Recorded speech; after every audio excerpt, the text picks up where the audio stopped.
أعوذ بالله من الشيطان الرجيم بسم الله الرحمن الرحيم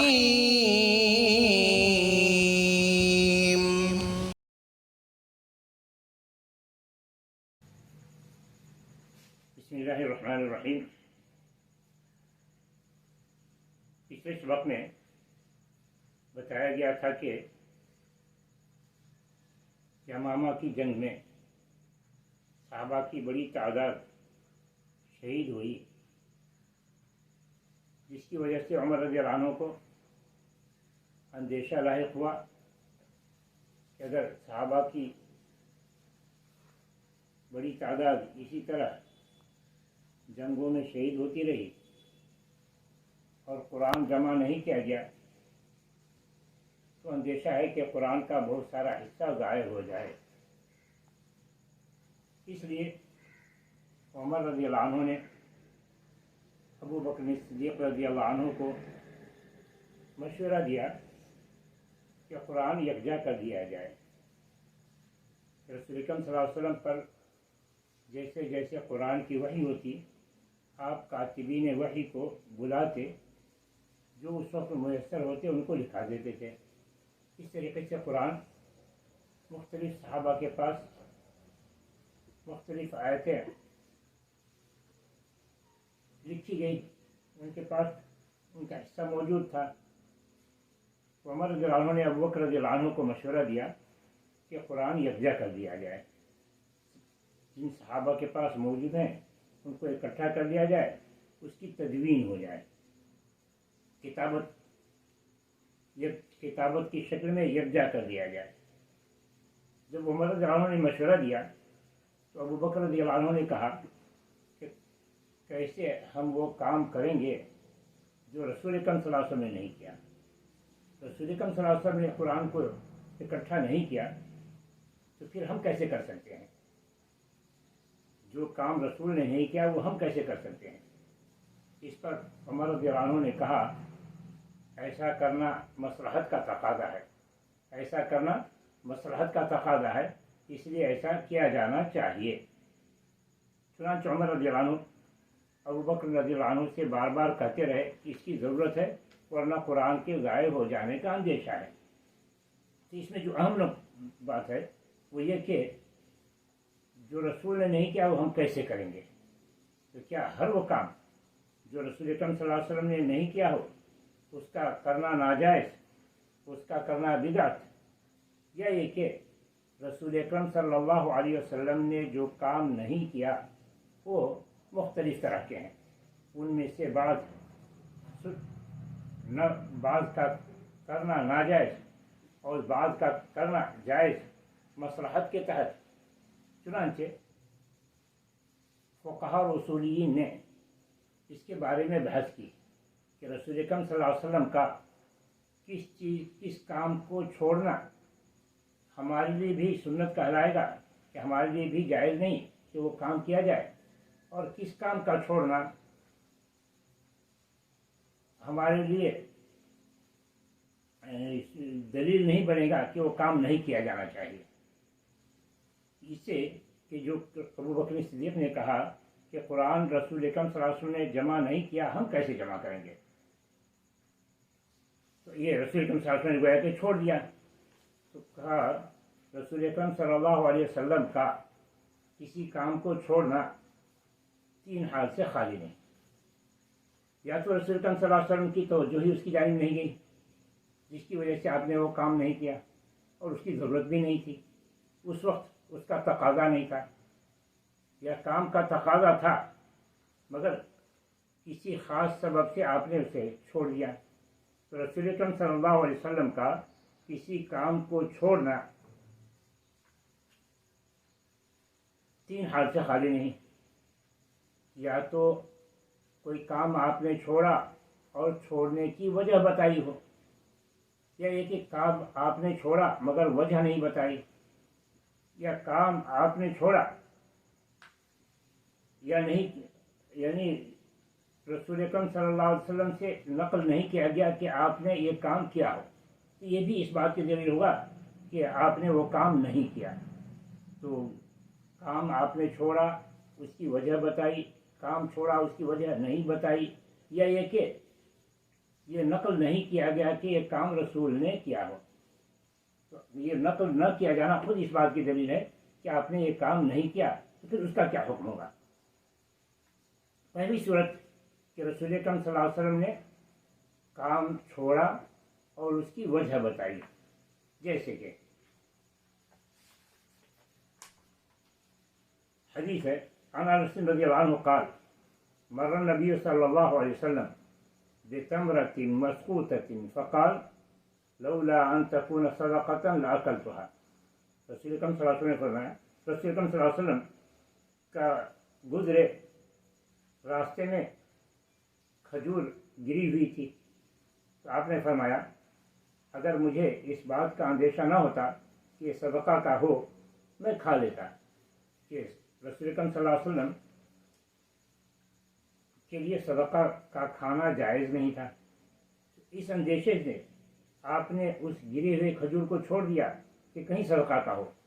تو گویا کہ وہ شخص جس پر صدقہ حرام نہیں، اس کے لیے ایسی چیزوں کو، گری پڑی چیزوں کو اٹھا کر کھا لینا جائز. کہ آپ نے سبب بتائی. تو جب رسول اکرم صلی اللہ علیہ وسلم کسی کام کا سبب بتائیں تو حکم سبب کے ساتھ چلے گا.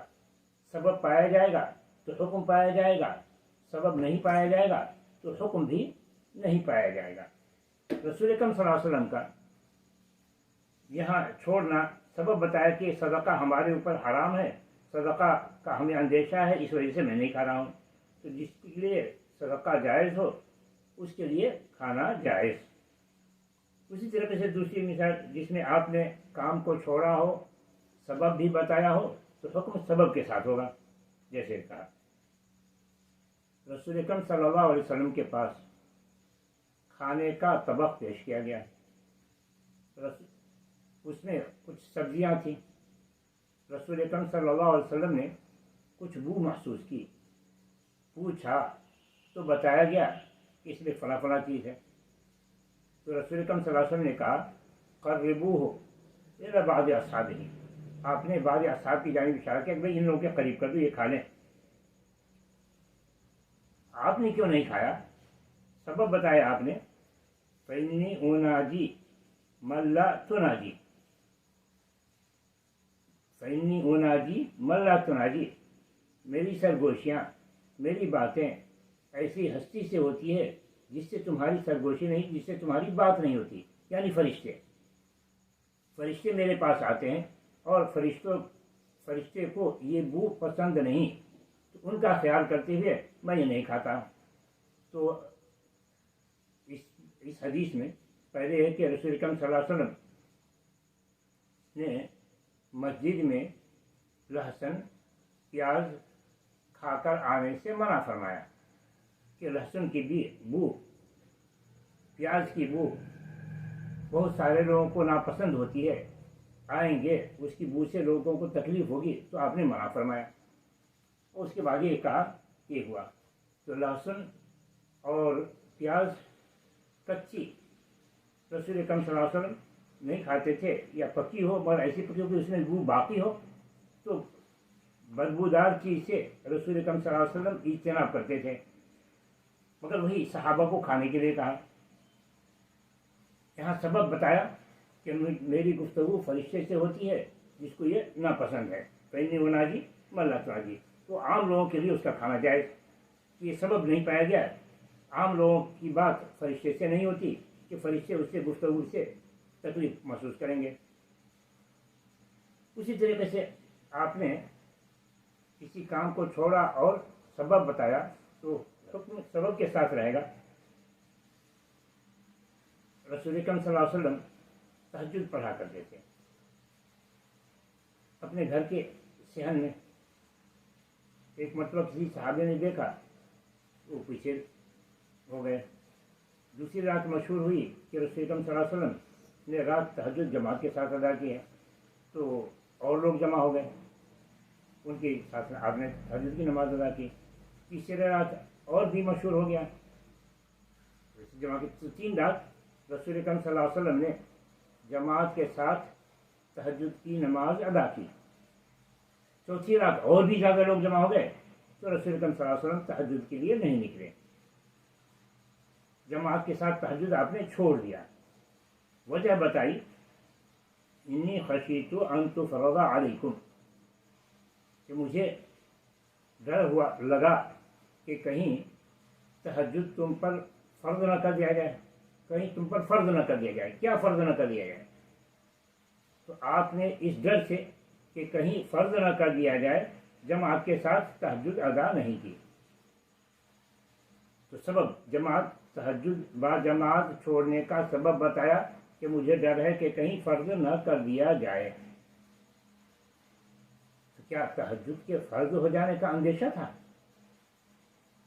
یہ اندیشہ کیسے تھا تہجد کے فرض ہو جانے کا اگر تھا تو؟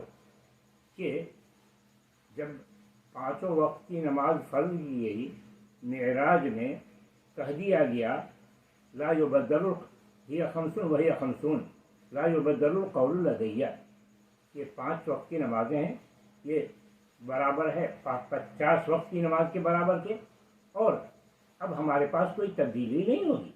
جب کوئی تبدیلی نہیں ہوگی تو پھر 6ٹھی نماز تہجد کے فرض ہو جانے کا کیا اندیشہ؟ کیسے آپ کو اندیشہ پیدا ہوا؟ اس وجہ سے محدثین نے کہا فرضیت کا اندیشہ یعنی تہجد کے فرض ہو جانے کا اندیشہ نہیں کہ 6ٹھی نماز کے فرض ہو جانے کا اندیشہ ہو، بلکہ اس بات کا اندیشہ ہوا کہ کہیں تہجد کے لیے جماعت فرض نہ کر دی جائے، کہ لوگ جماعت میں زیادہ دلچسپی رہے ہیں تو لوگوں کی جماعت سے زیادہ دلچسپی دیکھتے ہوئے اللہ تعالیٰ کہیں جماعت سے فرض نہ کر دے. وہ کہ تہجد جس کی چھوٹ ہے، لوگ چاہیں تو جماعت سے پڑھیں، لوگ چاہیں تو تنہا پڑھیں، لوگوں کی دلچسپی کو دیکھتے ہوئے کہیں جماعت فرض نہ کر دی جائے. مگر یہ فرض نہ کر دی جائے یہ اندیشہ اسی وقت تک تھا جب تک کہ وحی نازل ہوتی تھی، یعنی رسول اکرم صلی اللہ علیہ وسلم کی حیات میں. اب یہ اندیشہ ختم ہو چکا ہے، کسی اور پر وحی نازل ہونے والی نہیں. اس لیے اب اگر لوگ جماعت کے ساتھ پڑھتے ہیں تو ان کے لیے جماعت پڑھنا اور اس پر مداومت اختیار کرنا، اور خاص کر رسول اکرم یہ جو واقعہ پیش آیا تھا رمضان میں پیش آیا تھا کہ رمضان میں با جماعت پڑھنا کوئی معنی نہیں ہے. یہاں یہ دلیل نہیں دی جائے گی کہ رسول اکرم صلی اللہ علیہ وسلم نے صرف 3 دن ادا کیا، اس کے بعد آپ نے چھوڑ دیا اس لیے 3 دن سے زائد پڑھنا ناجائز، یہ دلیل نہیں دی جائے گی، کیونکہ اس کو سبب کے ساتھ آپ نے جوڑ دیا تھا کہ مجھے اس کے فرض ہو جانے کا اندیشہ ہے، اور یہ جب تک وحی نازل ہوتی تھی اسی وقت تک یہ اندیشہ تھا. رسول اکرم صلی اللہ علیہ وسلم کی وفات کے بعد یہ اندیشہ باقی نہیں رہا. اس لیے اب جماعت کے ساتھ تراویح تہجد ادا کرنے میں کوئی حرج نہیں ہے.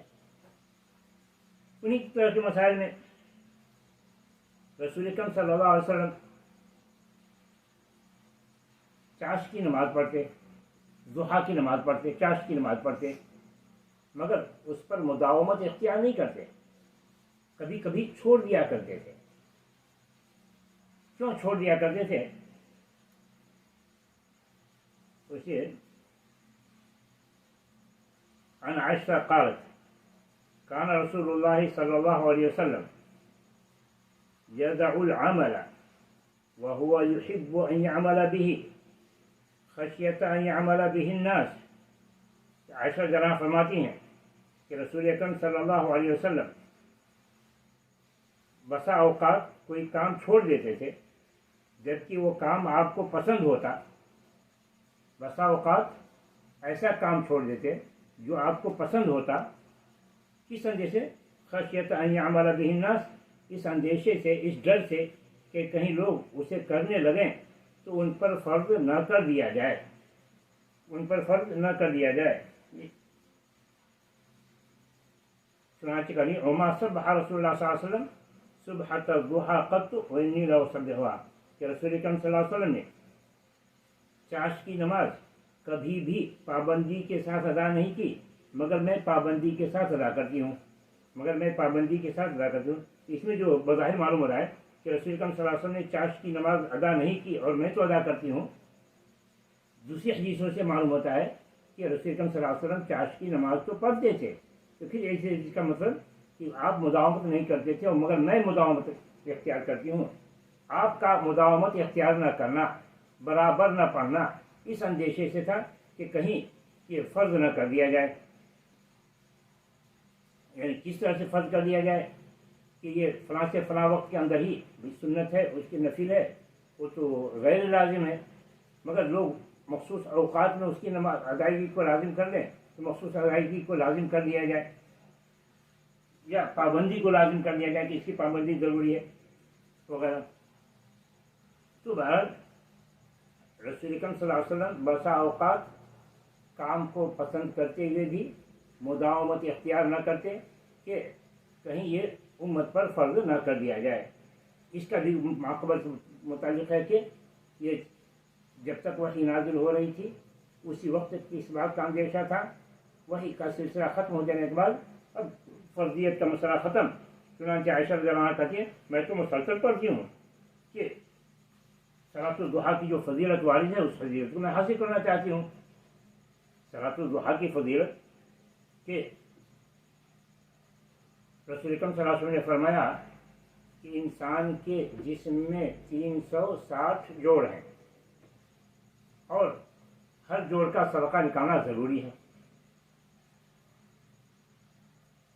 لوگ پریشان ہوئے کہ 360 صدقہ کیسے کریں گے؟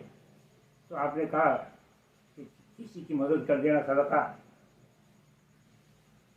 اور آخر میں بتایا کہ صرف 2 رکعت ضحیٰ اگر کوئی شخص پڑھ لے تو وہ صدقہ ہو جائے گا 360 جوڑوں کے لیے.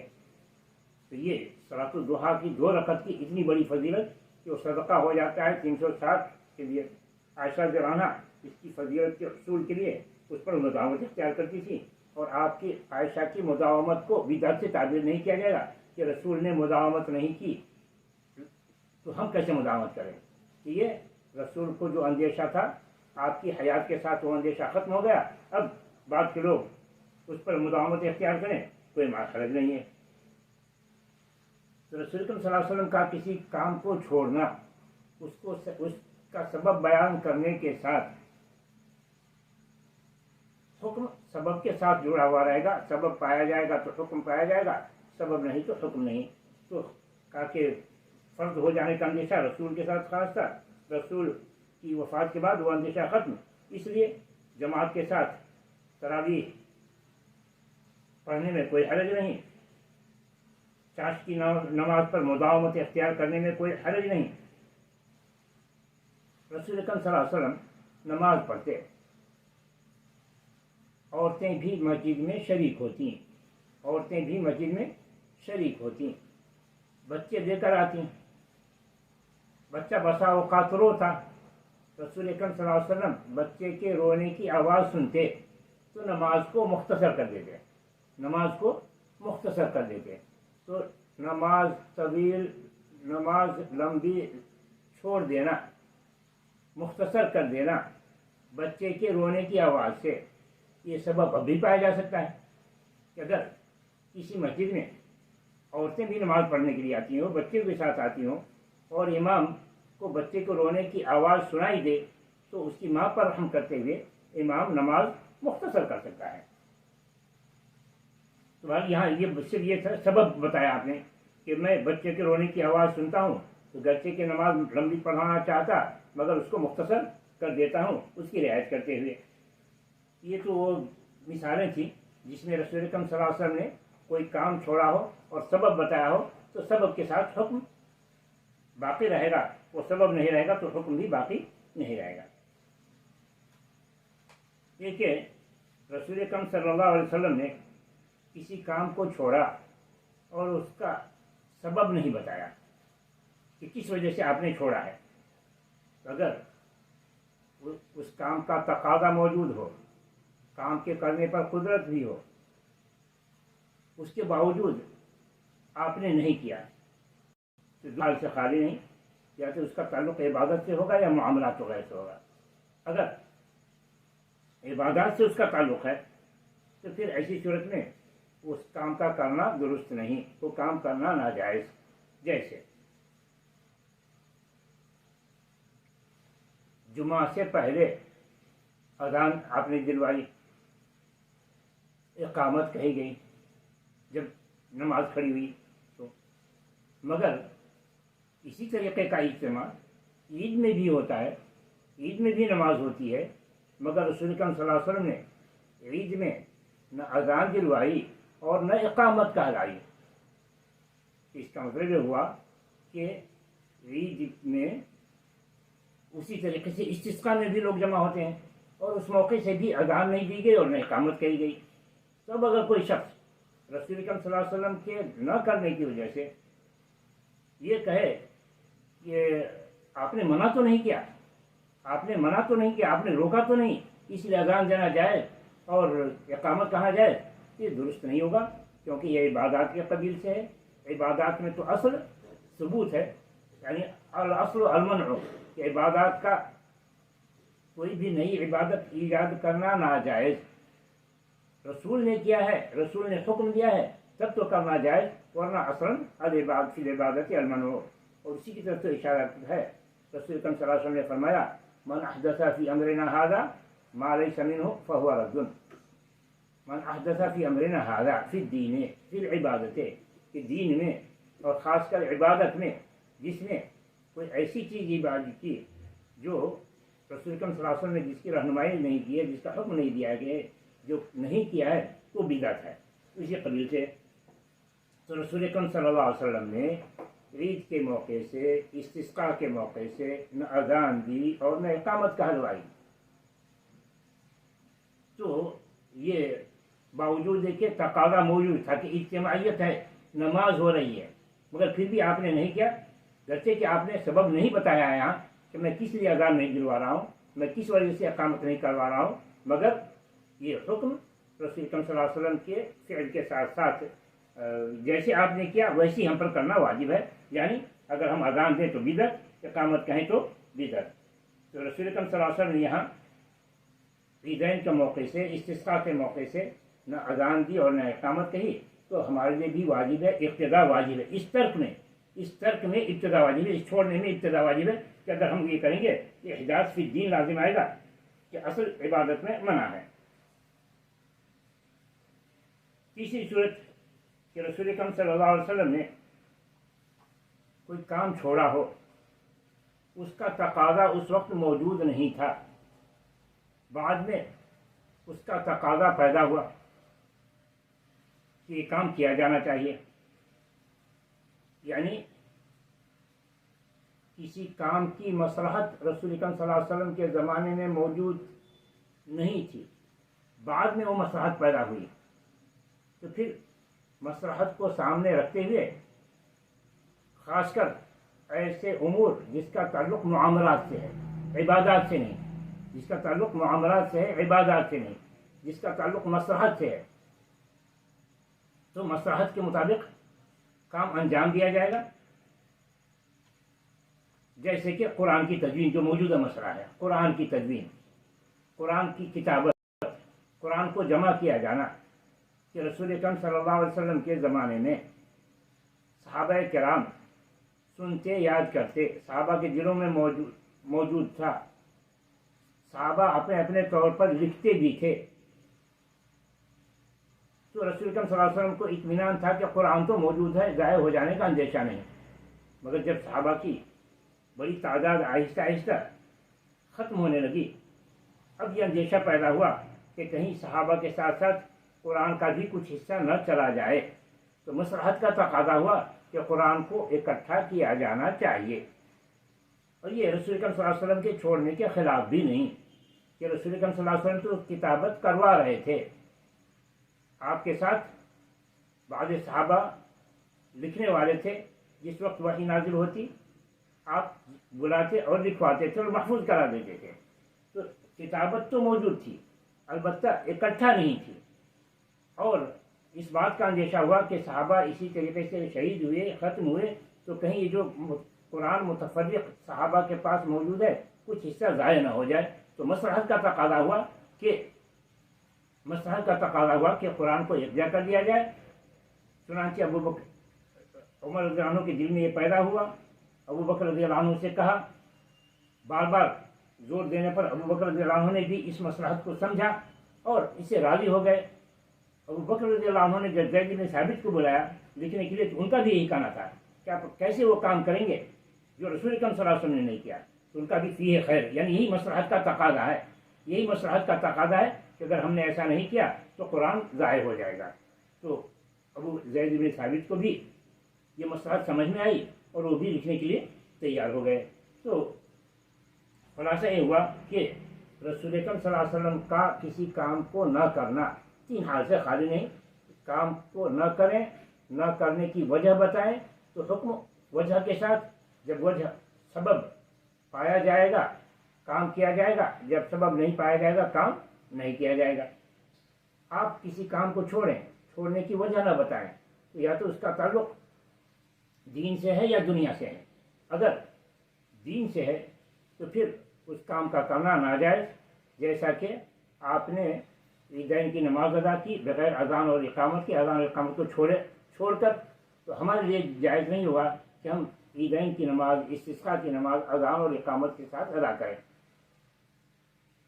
اسی قبیل سے اب اس وقت جو چل رہا ہے کہ تقاضے موجود تھے اس کے باوجود آپ نے نہیں کیا تو اس کا کرنا بدعت۔ 12 ربیع الاول میلاد منانا کس لیے مناتے نہیں؟ رسول اکرم صلی اللہ علیہ وسلم کی عظمت اور احترام میں۔ تو رسول اکرم صلی اللہ علیہ وسلم کی عظمت اور ان کا احترام تو مطلوب تھا رسول کے زمانے میں بھی، صحابہ کے زمانے میں بھی، مگر نہ رسول اکرم صلی اللہ علیہ وسلم نے کروایا اور نہ صحابہ کرام نے رسول اکرم صلی اللہ علیہ وسلم کے بعد کیا۔ اس کا مطلب ہے کہ تقاضا موجود تھا، اس کے باوجود نہیں کیا گیا تو اور یہ عبادت کے قبیل سے کہ ہم ثواب کے لیے کر رہے ہیں، یہ ناجائز۔ اور تیسری صورت یہ تھی کہ رسول اکرم صلی اللہ علیہ وسلم نے نہیں کیا اس وجہ سے کہ اس وقت مصلحت کا تقاضا نہیں، مصلحت نہیں تھی، اس کا تقاضا نہیں تھا۔ اب تقاضا پیدا ہوا تو جس زمانے میں وہ تقاضا پیدا ہوگا اور وہ معاملات کے قبیل سے ہے، مصلحت کے قبیل سے ہے، تو پھر مصلحت کے تحت وہ جاری کیا جائے گا۔ تو کیا ہر کام کے سلسلے میں ہم یہ دیکھیے کہ بس مصلحت کا نام لے کر جو رسول اکرم صلی اللہ علیہ وسلم کے زمانے میں کام نہیں ہوا تھا وہ کام کیا جا سکتا ہے کیا؟ تو علماء اصول فقہ نے مصلحت پر عمل کرنے کے لیے 3 شرطیں رکھی ہے۔ اولا مصلحت ذاتیہ نہ ہو، کسی شخص کا ذاتی فائدہ نہ ہو، اس کے مطابق فتویٰ دیا جائے۔ ثانیاً مصلحت ذاتی نہ ہو، مصلحت سے عام لوگوں کو فائدہ پہنچے اور نہ قرآن کے منافی ہو اور نہ حدیث کے منافی ہو، نہ قرآن کے منافی ہو اور نہ حدیث کے منافی ہو، تو ایسی صورت میں اس مصلحت پر عمل کیا جائے گا۔ یہ چیز تھی جس کے ہم